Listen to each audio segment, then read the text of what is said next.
साहिल को इतना सीरियस होते देखकर सौम्या ने पूछा। बोलो साहिल, मैं सुन रही हूं।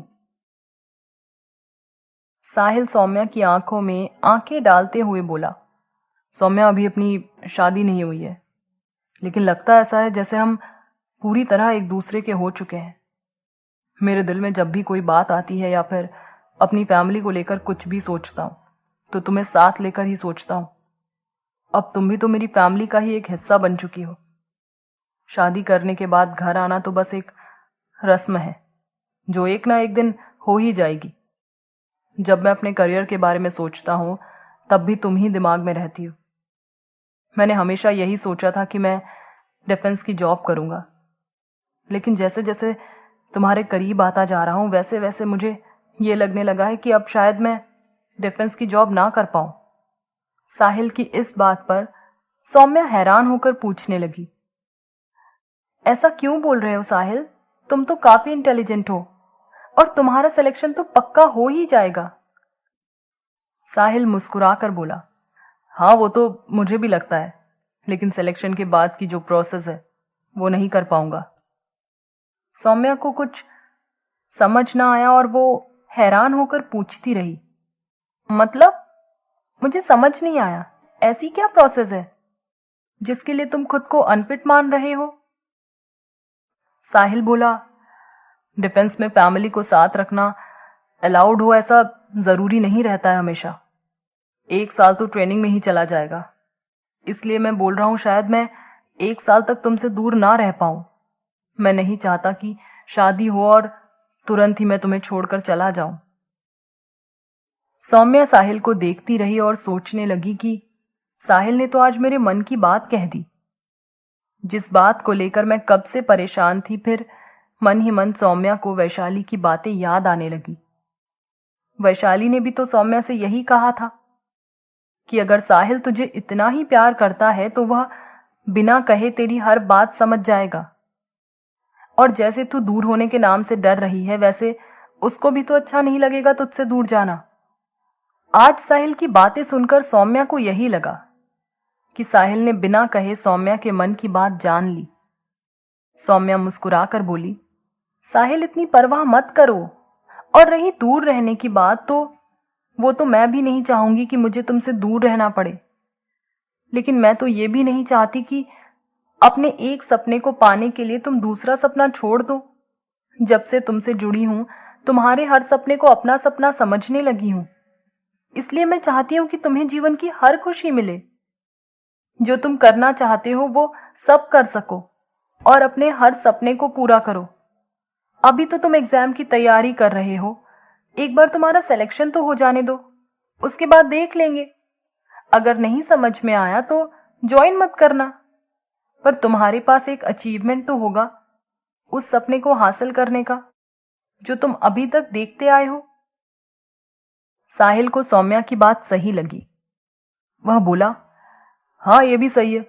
अगर मैं अभी ही पीछे हट गया तो कहीं ना कहीं मन में ये डाउट रह जाएगा कि मेरा सिलेक्शन होगा भी या नहीं।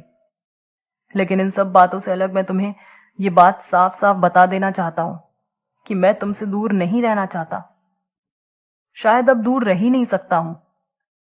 सौम्या बोली, मेरे लिए सुनना ही बहुत है, क्योंकि जब से मैंने तुम्हारे करियर के ड्रीम्स के बारे में सुना था तब से मुझे यही चिंता होने लगी थी कि मैं कैसे रह पाऊंगी।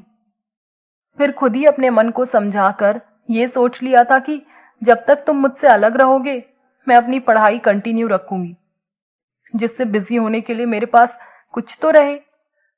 सौम्या की बात पर साहिल बोला, पढ़ाई तो तुम्हें कंटिन्यू रखनी पड़ेगी, मुझसे दूर रहो या मेरे साथ। सौम्या, अभी तो केवल फर्स्ट ईयर है तुम्हारा, और अगर अभी शादी के चक्कर में तुम्हारी पढ़ाई छूट गई तो मुझे तो बिल्कुल अच्छा नहीं लगेगा। शादी अपनी जगह है और करियर अपनी जगह। तुम आराम से अपना ग्रेजुएशन कंप्लीट कर लेना और उसके बाद अगर तुम जॉब करना चाहो तो उसके लिए भी जरूर ट्राई करना। मैं नहीं चाहता कि मेरे साथ आकर तुम्हें अपने सपने छोड़ने पड़े।